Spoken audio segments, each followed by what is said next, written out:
هند له ویسټ انډیز د افغانستان غچ واخیست.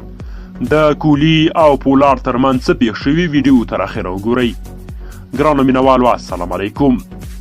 پولارډ چې اوس مهال ښه ټچ او پوم کې دی د هندوستان پر وړاندې یوه شل وریځه او وروستۍ ورځنۍ لوبه کې خورا ښه توپوهنه وکړه او د ده فوم د دې علت شو چې د ویرات کوهلي قهر او غوسه راوپاروي. خو ویرات کوهلي ته هیڅ موقع په لاس نه ورتله چې په پولارډ خپله غوسه سره کړي. بالاخره د ویرات کوهلي د غوسې لپاره د هند او ویسټ انډیز ترمنځ دویمه یو ورځنۍ لوبه کې د چهارشنبې په ورځ د ډسمبر پر 18مه نیټه موقع برابره شوه چې په پولارډ دې وکړي.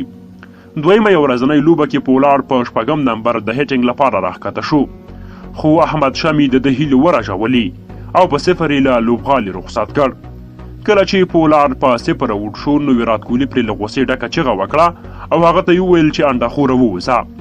په همدې لوبه کې ویرات کوهلي هم په 0 اوټ شوی و. ښایي چې پولارډ پرې غوسه شوی وي او یا یې هم پرې رشخند وهلی وي، نو ځکه کوهلي ته هم غوسه ورغلې وه او د خپل غچ په انتظار وه. دا چې دوی دواړه لوبډل مشران دي او دواړه په دې لوبه کې په 0 اوټ شوي وه نو پر یو بل رشخند ووهه او غوسې وکړي. هند او ویسټ انډیز په هند کې د 10 وریځو او یو ورځنیو لوبلړۍ ترسره کړي چې هند په دواړو لوبلړیو کې بریا خپله کړه او د ویسټ انډیز لوبډله له هند نه بیرته تش لاس ویسټ انډیز ته ولېږله. تېره ورځ د هند او ویسټ انډیز ترمنځ د 3 ورځنیو لوبو وروستۍ لوبه د هند په کټا کې ترسره شوه. د لوبې په پیل کې پچه هند وګټله او لومړی یې ویسټ انډیز ته د توپوهنې بلنه ورکړه. ویسټ انډیز په ټاکلو 50 اورونو کې د 5 لوبغاړو په سوځېدو 315 منډې وکړي چې له ډلې نیکولاس کوران 9 اتیا، کیروین پولارډ 4 ناسوځېدلي، شیهوب 2 رستون چیز 8 او شمرون هیټمایر 20 منډې وکړي. د هند له لوري نو دیپ سینی 2، شردل ټاکر، محمد شامي او رویندرا جدیجا یو ویکټ ترلاسه کړه. د 314 منډو هدف د هند لوبډلې په 48.4 اورونو کې د 6 لوبغاړو په سوځېدو پوره او په 4 ویکټو ویسټ انډیز لوبډلې ته ماتې ورکړه چې د لوبو ترڅنګ لوبلړۍ هم په خپل نوم کړه او دې سره ویسټ انډیز افغانستان ته په 500 وریځو لوبلړۍ کې ماتې ورکړې وه.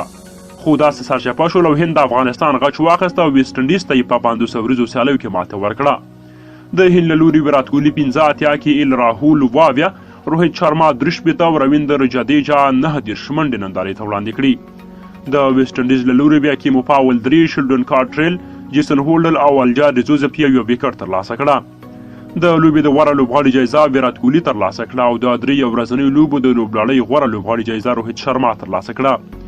د یادولو دا چې هند او ویسټ انډیز د 3 وریځو لوبو او 3 ورځنیو لوبو لوبلړۍ ترسره کړي. په لومړۍ 10 وریځه لوبه کې هند په 6 ویکټو بریا خپله کړه.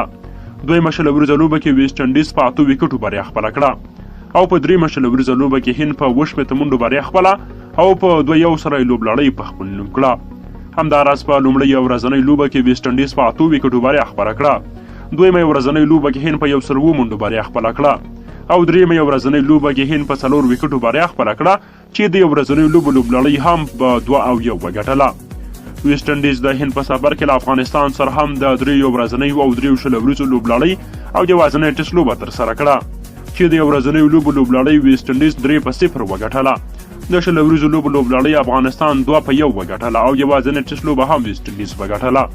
ډېره مننه که ویډیو مو خوښه شوې وي لایک